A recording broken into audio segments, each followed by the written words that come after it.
ذرا تصور میں جائیں، تصور میں جائیں، ہیں حضرات صحابہ کرام رضی اللہ تعالیٰ عنہم جو بھی کلمہ پڑھتا گیا تو اس کے اوپر مشرکین مکہ کے ظلم کے پہاڑ ٹوٹنے شروع ہو گئے۔ حضرت بلال کو دیکھ لیں رضی اللہ تعالیٰ عنہ، کلمہ پڑھا ہے تو ظلم مشہور ہے نا، امیہ نے کتنا ظلم کیا۔ حضرت خباب کو دیکھتے ہیں، موسیٰ بن عمیر کو دیکھتے ہیں، جتنے بھی صحابہ کرام جو بھی مسلمان ہوتا، حضرت عمار بن یاسر اور حضرت عمار کے والد یاسر، ان کی والدہ حضرت سمیہ رضی اللہ تعالیٰ عنہ جو اسلام کی سب سے پہلے شہید ہے، اسلام کی سب سے پہلے شہیدہ۔ ظلم کا اندازہ یہاں سے لگایا جا سکتا ہے۔ ابو جہل نے ان کے پاؤں میں رسیاں ڈالی، دائیں پاؤں میں رسی ڈالی، بائیں پاؤں میں رسی ڈالی، مخالف سمت پہ اونٹوں کے ساتھ رسیوں کو باندھا اور کہتے ہیں سمیہ کلمہ چھوڑ دے، کلمہ چھوڑ دے، اسلام سے پھر جا، اپنے آبائی مذہب میں واپس آ جا، تیری جان بخشی کر دوں گا، وگرنہ کلمہ نہیں چھوڑتی ان اونٹوں کو مخالف سمت میں چلا دوں گا، 2 ٹکڑے ہو جائے گی۔ میں قربان جائے وہ کیسا ایمان تھا، وہ کیا چنگاری تھی ایمان کی، کیا جذبہ تھا، ان کی کیا استقامت تھی۔ عورت کو صنف نازک کہا جاتا ہے، عورت کا دل انتہائی کمزور نرم ہوتا ہے، عورت جو ہے وہ جلدی سے اپنے دل کی نرمی کی وجہ سے بہکاوے میں آ سکتی ہے۔ وہ کون سی ایسی چیز تھی حضرت سمیہ کے دل میں اللہ کی طرف سے بھر دی گئی تھی۔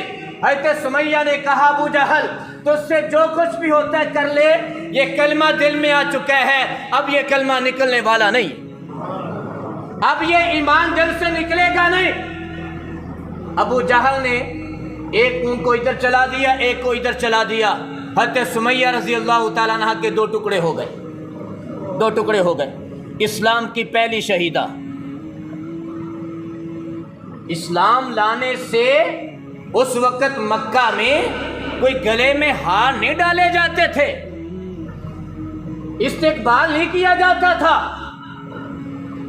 مسلمان چھپتے تھے کفار کے ظلم اور ستم کو دیکھ کر کہ کہیں ہماری شامت نہ آ جائے، لیکن وہ کیا کہنے، قربانی کسی اور جگہ پہ ہوتی ہے، اس کا ثمرہ اللہ کسی اور جگہ پہ دکھا دیتے ہے نا۔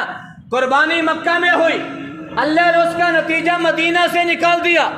6 لوگ پیارے آقا صلی اللہ علیہ وسلم کی بارگاہ میں تشریف لاتے، پیارے آقا صلی اللہ علیہ وسلم سے ملاقات ہوتی ہے، وہ حج کی نیت سے آتے ہیں، نبوت کا 10واں سال ہے، 6 لوگ آتے ہیں، عقبہ ابن عامر آتے ہیں، ابو اسامہ، ابو امامہ اسد بن زرارہ آتے ہیں، عوف بن حارث آتے ہیں، رافع بن مالک آتے ہیں، قطبہ ابن عامر آتے ہیں، جابر ابن عبداللہ آتے ہیں۔ یہ 6 لوگ پیارے آقا صلی اللہ علیہ وسلم کی خدمت میں آئے۔ مینا کے قریب عقبہ نامی گھاٹی ہے، وہاں پر پیارے آقا صلی اللہ علیہ وسلم کے ہاتھ پہ بیعت کرتے ہیں، مسلمان ہوتے ہیں، کلمہ پڑھتے ہیں، اللہ ایمان کی دولت سے سرفراز فرما دیتے ہیں۔ پیارے آقا صلی اللہ علیہ وسلم کے ہاتھ پہ بیعت کر کے واپس مدینہ تشریف لے جاتے ہیں۔ پھر اس سے اگلے سال 12 لوگ آتے ہیں مخلوط، مرد و خواتین۔ پھر جناب اسی حج کے موقع پر پیارے آقا صلی اللہ علیہ وسلم کے دست مبارک پہ آ کے بیعت کرتے ہیں۔ پھر اس سے اگلا سال آتے ہیں، 72 کے قریب مرد و عورت دوبارہ سے پیارے آقا صلی اللہ علیہ وسلم کے پاس آتے ہیں۔ نبوت کے 13ویں سال میں پیارے آقا کے پاس آتے ہیں اور آ کے حضور کے ہاتھ پہ بیعت کرتے ہیں، کلمہ پڑھتے ہیں، مسلمان ہو جاتے ہیں۔ قربانیاں کہاں ہیں؟ قربانیاں کدھر ہیں؟ مکہ میں، اور نتیجہ کہاں نظر آ رہا ہے؟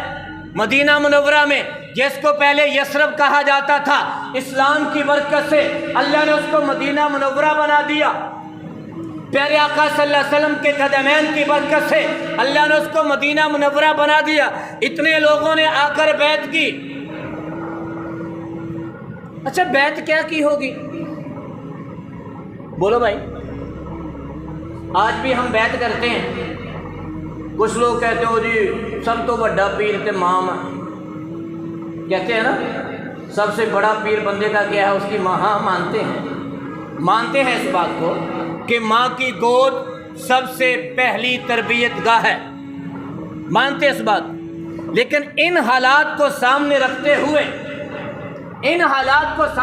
ہوئے مجھے بتائیں بندہ اپنی اصلاح خود کر سکتا ہے؟ اس کی میں مثال دیتا ہوں. ڈاکٹر خود بیمار ہو جائے وہ اپنا علاج خود کرے گا؟ بولو یار، نہیں. ڈاکٹر اپنا علاج خود نہیں کر سکتا، اس کو کسی ڈاکٹر کے پاس جانا پڑے گا. ہم بیمار ہو جاتے ہیں، جسم بیمار ہو جاتا ہے، زکام ہو جاتا ہے، بخار چڑھ جاتا ہے، کسی کو جانتے ہو کہ نہیں؟ بولو یارو، کسی کے پاس جاتے ہیں؟ کیوں بھائی؟ نہیں جانا چاہیے. خود اپنا علاج کرو، خود کرے علاج. کوئی میڈیسن تجویز کرے، کوئی ٹیبلٹ تجویز کرو، انجیکشن خود تجویز کرو، کسی کی ہیلپ لیے بغیر خود لگاؤ. دیکھنا لگا یہ کہے گا یہ جہاز ہے، جہاز یہی کہے گا نا. یار بیوقوف بندہ ہے، اس کی ہوش ٹھکانے نہیں ہے، یہ خود انجیکشن خود اپنے لگا رہے ہیں. تو مجھے بتاؤ جو خود اپنا علاج کرے گا وہ اپنی جان کو خود جوکھوں میں ڈالے گا کہ نہیں؟ بولو بھائیو، اپنی جان سے ہاتھ دھو بیٹھے گا کہ نہیں؟ جسمانی بیماری کے علاج کے لیے ہمیں کہاں جانا پڑتا ہے؟ ڈاکٹر کے پاس. روحانی بیماری کے علاج کے لیے بھی کسی روحانی ڈاکٹر کے پاس جانا پڑے گا. میرے اندر کبر ہے، میرے اندر عجب ہے، خود پسندی ہے، میرے اندر بڑائی ہے، اترانا ہے، میرے اندر جھوٹ کی عادت ہے، میرے اندر خدا نخواستہ بد نظری کی عادت ہے، میرے اندر جناب دھوکے کی عادت ہے. یہ سب روحانی بیماریاں. میں چغلی کھاتا ہوں، میں جناب غیبت کرتا ہوں، میں کسی دوسرے کو دیکھ کے حسد کرتا ہوں. ان ساری چیزوں کا تعلق روحانی بیماری سے ہے. جسمانی بیماری کو ٹھیک کرنے کے لیے ہم خود ایسا رسک نہیں لے سکتے، کسی ڈاکٹر کے پاس جانا پڑے گا. یہ ساری روحانی بیماریوں سے بچاؤ کے لیے ہمیں خود نہیں میدان میں نکلنا پڑے گا، کسی روحانی پیشوا، کسی روحانی مقتدا کے پاس جانا پڑے گا، اس سے جا کے اپنا علاج کروانا پڑے گا. اس کو بیعت کہا جاتا ہے. آج جتنے بھی یہ خانقاہی نظام ہے، تصوف والا یہ سسٹم ہے، یہ خانقاہی نظام کہ جناب کوئی پیر ہے، ہاں جی اس کا تصوف کے ساتھ تعلق ہے، وہ کوئی نقش بندی ہے، کوئی سہر وردی ہے، کوئی چشتی ہے، کوئی قادری ہے. یاد رکھنا یہ 4 سلسلے ہیں. ان چاروں سلسلوں کا جو تعلق ہے پیارے آقا صلی اللہ علیہ وسلم کے ساتھ ہے. یہ پیارے آقا سے ترتیب کے ساتھ، نسل در نسل، تواتر کے ساتھ آج ہم تک پہنچے ہیں. کوئی بزرگ چشتیہ کے ساتھ تعلق رکھتا ہے، کوئی سلسلہ قادریہ کے ساتھ، کوئی سہر وردیہ کے ساتھ، کسی کے ساتھ کوئی تعلق رکھتا ہے. اگر وہ خانقاہ بنا کے بیٹھتا ہے اور کہتا ہے کہ جناب میں روحانی علاج کرتا ہوں، وہ صحیح کر رہا ہے. وہ کیا کر رہا ہے؟ صحیح کر رہا ہے. اس کے پاس جب لوگ جائیں گے، اس کے ہاتھ پہ ہاتھ دیں گے، اپنے آپ کو اس کے ہاتھ پہ بیچیں گے، تو پھر اس کی تعلیمات کے مطابق جب بندہ زندگی گزارے گا تو متبع سنت ہو جائے گی. بات سمجھیں بھائی؟ اس لیے میں نے کہا کہ بیعت اس دور میں ضروری ہے. اچھا پھر ایک اور بات بھی کی جاتی ہے، وہ جی حضور صلی اللہ علیہ وسلم کے دور میں یہ چیز کہاں تھی؟ بھائی آپ صلی اللہ علیہ وسلم کے دور میں اس چیز کی ضرورت ہی نہیں تھی. حضرات صحابہ کرام رضی اللہ تعالیٰ عنہ کو خود حضور کی صحبت حاصل تھی. انہوں نے وحی کو اترتے دیکھا تھا، اپنی آنکھوں سے برکات کو دیکھا تھا. ان کو کسی کے ہاتھ میں ہاتھ دینے کی ضرورت ہے؟ ہم تو 1450 سال بعد میں دنیا میں آ رہے ہیں. اور عمر فاروق رضی اللہ تعالیٰ عنہ کی شہادت کا دن ہے، آج یکم محرم الحرام. نبی پاک صلی اللہ علیہ وسلم سے مشورہ دے رہے ہیں، یا رسول اللہ میں چاہتا ہوں کہ ازواج مطہرات رضی اللہ تعالیٰ عنہ اگر کسی مقصد کے پیش نظر گھر سے باہر نکلیں تو پردہ کر کے نکلیں. کیا کر کے نکلیں؟ پردہ کر کے نکلیں. یہ کس دور کی بات کر رہا ہوں؟ حضور کے دور کی. حضور کے دور کی جب حیا حضرات صحابہ کرام کے اندر کوٹ کوٹ کے بھرا ہوا تھا. اللہ نے اس رائے کو قبول کرتے ہوئے اللہ کے قرآن کو پڑھ کے دیکھیے. یا ایھا النبی قل لازواجک وبناتک ونساء المؤمنین یدنین علیہن من جلابیبہن. سورہ احزاب میں اللہ نے ان آیات کو نازل کر دیا. اے نبی اپنی ازواج کو، اپنی بیٹیوں کو اور ساری مومن ماؤں کو کہہ دو جب گھروں سے باہر نکلو تو بڑی بڑی چادریں اوڑھ کر نکلا کرو. کس دور کی بات کر رہا ہوں؟ بولو بولو. حضور کے دور کی بات کر رہا ہوں. اور اس دور میں یہ قرآن پاک کی آیات نازل ہو رہی. ہم کس دور میں جی رہے ہیں؟ بولو بھائی. 1450 سال بعد فتنے کے دور میں. فتنے کے دور میں آج اگر کہا جائے کہ جناب اپنی عورتوں کو پردہ کراؤ، او جی دل میں پردہ ہونا چاہیے، نظر وچ حیا ہونا چاہیے. پردے وچ کی رکھیا؟ کیوں جی باتیں ہوتی کہ نہیں ہوتی؟ اور باتیں سنتے ہو کہ نہیں سنتے؟ ہاں. تو معلوم یہ ہوتا ہے کہ اس دور میں کسی اللہ والے کے ہاتھ پہ ہاتھ دینا اپنی اصلاح کے لیے اور اللہ اور اس کے رسول کی اتباع میں زندگی گزارنے کے لیے، یہ ہاتھ میں ہاتھ دینا یہ عین ایمان ہے، اپنے ایمان کو بچانے کے مترادف. بھائیو بات سمجھ آ رہی ہے؟ بات ادھر ادھر نکل جاتی ہے. میں بیعت کی بات کر رہا تھا. یہ جو 80-82 لوگ مدینہ سے آئے پیارے آقا صلی اللہ علیہ وسلم کے پاس اور آ کر پیارے آقا کے دست مبارک پہ بیعت کرتے ہیں، وہ بیعت کس بات کی تھی؟ یہ سامنے آنی چاہیے بات کا نہیں. نمبر 1 بیعت یہ تھی، یا رسول اللہ ہم نے آپ کے ہاتھ پہ ہاتھ دیا، ہم نے کلمہ پڑھا لا الہ، پڑھ لو لا الہ محمد، پڑھ لیں لا الہ الا اللہ محمد الرسول اللہ. پڑھنا چاہیے تھا نا کلمہ؟ ہے ہائے ہائے 4000 نیکیاں. اور دیکھو کلمہ ہے کیسا، لا الہ الا اللہ 4 لفظ، محمد الرسول اللہ 4. لا الہ الا اللہ میں کوئی نقطہ نہیں، محمد الرسول اللہ میں کوئی نقطہ نہیں. اللہ نے یہ کلمہ اپنے عرش کے پائے پہ لکھا ہوا ہے اور جنت کے ہر درخت کے، ہر شاخ کے، ہر پتے پر بھی لکھا ہوا ہے لا الہ الا اللہ محمد الرسول.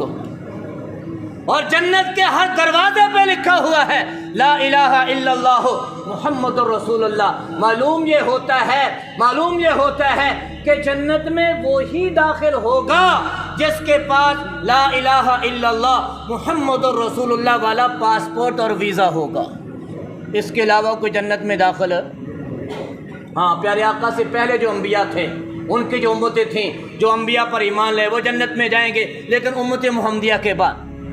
خیر یا رسول اللہ ہم نے کلمہ پڑھا، ہم آپ کے ہاتھ میں بیعت کرتے ہیں کہ ہم خدائے وحدہ کی عبادت کریں گے. یہ بیعت کا پہلا پہلو ہے، پہلا نقطہ. کس کی عبادت؟ بولو سارے، کس کی عبادت؟ ہاتھ اٹھا کے بولو، کس کی عبادت؟ اللہ کی عبادت. آپ کرتے ہیں نا؟ ہاں آپ بھی ساتھ ساتھ بیعت کر لیں. ہے جیسے انصار نے بیعت کی کہ ہم خدائے پاک کی عبادت کریں گے. نمبر 2 ہم چوری اور زنا نہیں کریں گے.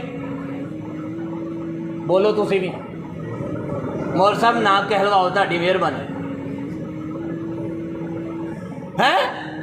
مول صاحب رحم دو، سانو نہ کہلواؤ، کیونکہ ہم اس دور میں جی رہے ہیں اس کے بغیر کوئی چارہ نہیں.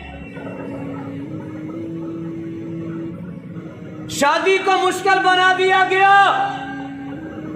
زنا کو عام کر دیا گیا. کیا نہیں ہو رہا؟ 18 سال سے پہلے بچی کی شادی نہیں کر سکتے، نکاح نہیں کر سکتے. قانون بنا دیا گیا، قانون آپ کے ملک میں. مجھے لگتا ہے بچوں ادھے کو پتہ ہی نہیں ہونا، آدھے سے زیادہ لوگوں کو پتہ نہیں ہوگا۔ 18 سال سے پہلے کسی بچی کا اگر نکاح کیا جائے گا، بچے بچی کو بھی سزا، والدین کو بھی سزا، اور ساڑھے ورگا بندہ بچے وہ پھنس جائے گا۔ تو نکاح پڑھایا تو پڑھایا کیوں؟ 6 مہینے کے 1 سال سزا، قید اور لاکھ کے 5 لاکھ روپے جرمانہ۔ لیکن شریعت کا اصول کیا ہے؟